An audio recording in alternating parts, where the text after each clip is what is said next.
Everyone, কেমন আছো তোমরা সবাই? আশা করছি তোমরা সবাই খুব ভালো আছো আর আমিও খুব ভালো আছি। তো আগের ভিডিওতে তোমরা দেখলে যে আমরা তারাপীঠ গেছিলাম এবং পুজো দিয়েছি অনেক কষ্ট করে।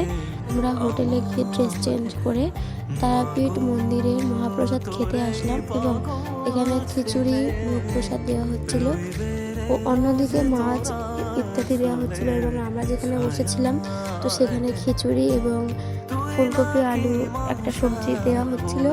তো এদিকে আমি ওদেরকে বলছিলাম যে একটু হাই কর, আমি ভিডিও করছি। তো ওরা সবাই হাই করছিল। এদিকে আমার পাতে খিচুড়ি দিয়ে দিল এবং সবজি তরকারি দিয়ে দিল। দিয়ে তো আমি বলছিলাম কাকু আমার একটু তরকারি দাও বেশি করে। এখানে আলু দিয়ে গেল আমার। আমরা সবাই খিচুড়িটা অনেক তৃপ্তি করে খেয়েছি এবং ওখানকার খিচুড়িটা অনেক অনেক সুন্দর ছিল। খেয়ে তো পুরো মনটা ভরে গেল। ভিডিওটি ভালো লাগলে like, comment, share and subscribe করে পাশে